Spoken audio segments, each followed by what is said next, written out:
No, just pretty much the same. So you don't believe that Michigan's ceiling is the national championship. You believe that they should probably be able to make um, it to the playoff, but as a 3 or 4 seed, and because of the history that you're outlining, which I don't 100% agree with, but I get your point. I think it's generally true about the separation within the playoff. That Michigan's going to be giving a similar season to what they did last year.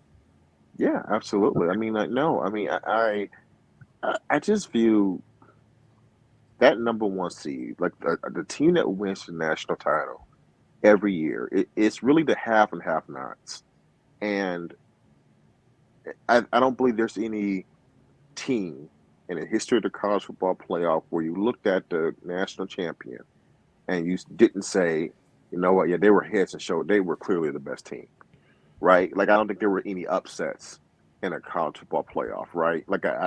When Alabama beat Georgia a few years ago, when Tua took over at halftime, I would have thought everyone, I had to go back and recheck the line, but I'm pretty sure Alabama was favored in that game. Now Georgia was ahead of them. Georgia was winning that game, but at the end of the day, the cream rolls to the top, right? And I have a hard time ever looking at Michigan and thinking, man, based on our roster, we're better than Georgia, definitively. We're better than Alabama, right? And it's just, especially in college football, man. Now, in the NFL, you can have comparable rosters. We may even be not quite as good, and you can scheme and might be able to pull out a victory against a better opponent. But in college football, man, most of the time, the cream rises to the top, and that's why I have a hard time seeing Michigan breakthrough. Now, can we get hot with recruiting and maybe change? Which just goes back to this past offseason where I was very disappointed with the lack of momentum that, and I mean, just talked about this lack of momentum that Michigan was taking advantage of after winning the Big Ten, right? Having so many things go your way, can you really pick up some of the momentum in the recruiting ranks, right? And get into the top five or something like that, and they still can potentially.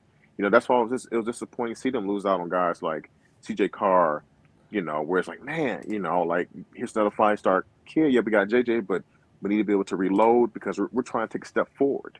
We want to change the trajectory. We want to do new things.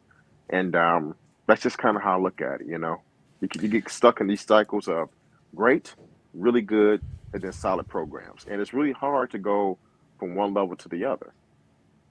I don't think you're giving your program nearly enough credit because to me, the way that Georgia ran through the regular season last year, I mean, if you remember, going into the SEC championship game, Alabama had just come off of what, 4 overtime loss to Auburn, who was, I don't know, a 7-win team, if I'm not mistaken, something like that.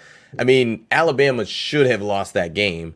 So they are legitimately limping into that SEC championship game, and a week later, they just turn it on. Now, obviously, we know how the season ultimately ended, but there's just no way to know all of those things in week 3 of the season. And plus, what I would argue is number one of the things that you to me, a prerequisite of winning a national championship is the quarterback. You've got to have the guy. Now, he may be someone that you feel is limited, whether it be Stetson Bennett or Mac Jones. Even as good of a season that Mac Jones had that 2020 season, the COVID year, athletically, I don't think he's going to blow anybody away. You're still a But first round you've NFL talent. correct, but nonetheless, you still you need to have a guy, and I think Michigan has that with JJ, and I think you just need a talented roster. Well, not just, but there's a talent level that you have to get to before you even have a seat at the table, and I think Michigan has that. Like I think. And to me, I'm looking at the AP poll. Michigan's number 4 right now. So if we're Yeah. talking Michigan getting to that point of they're going into the Ohio State week undefeated, I mean, you're probably still going to be 4 at that point, but Hmm. you're high. It's not as if Michigan is unranked right now to where they're trying to do that. They have a lot of leapfrogging to do Right. between Like now last and the year. end of the season. They are there. You know what I mean? If everything stopped today, they're in the playoff. That's Now, not what we're obviously, talking a about. lot needs to go to happen still, but I think Michigan has everything that they need to get to number one, the playoff, and then also get to to potentially win a national championship. Like you need to be playing really good football come November and December to win a national championship. That's ultimately what it comes down to is when you're trending towards those end of the year rivalry games, conference championships, things like that. You need to be playing your best football at that point. And the teams that win a national championship, obviously they have those other prerequisites, a quarterback and a talent level, kind of a baseline, but they're also playing really good football at that point. Yeah, but we're not talking about just look. I believe, and I've stated, I believe they can make the playoff. They should make the playoff this year, especially with the chaos. I mean, I think there's a chance they make the playoff, even if they lose to Ohio State. We're talking about winning a national title. See, it's the winning, not even getting there, winning a national title that I feel, as of today, is still a dream, right? I can't see Michigan having the depth and the speed and the strength and the size that is necessary. As you mentioned, how Mike Morris, when he's his size compared to the size of um, Hawaii, right, and how he clearly stood out. Well, Georgia and Alabama has like 4 or 5 Mike Morrises. You know what I'm saying? And so that's where it's like, man, for us to compete for 60 minutes against that type of opponent, right? Uh, can we really do that?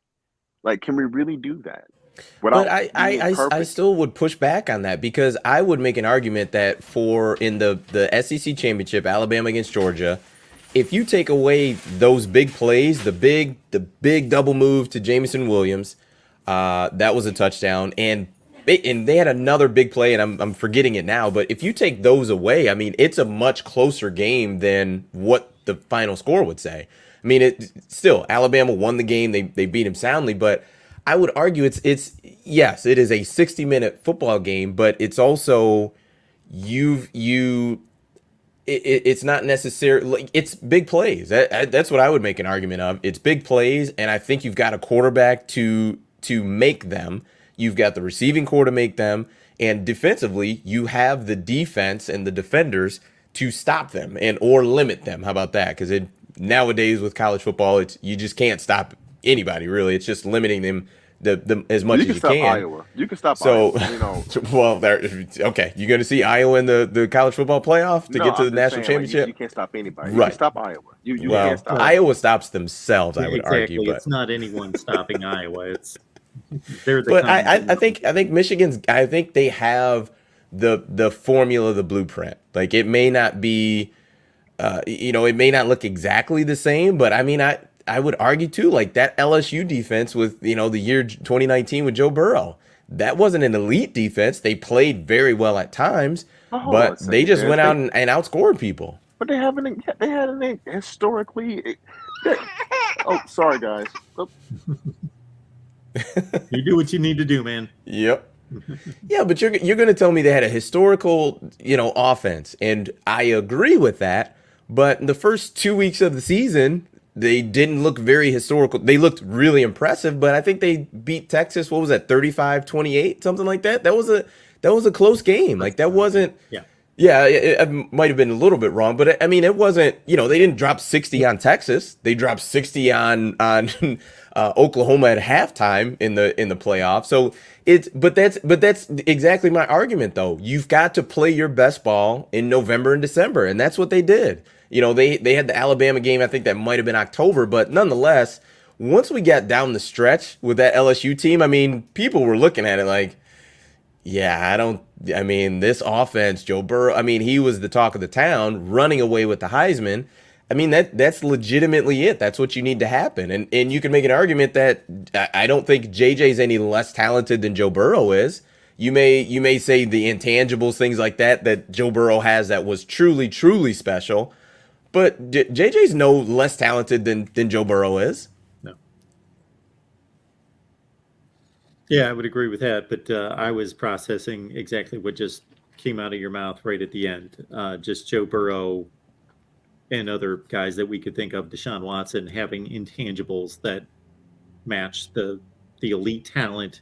Just obviously having that poise, that swag, that ability to lead, making their best throws when it matters the most, those sorts of things. Yeah. We'll see if JJ's got that.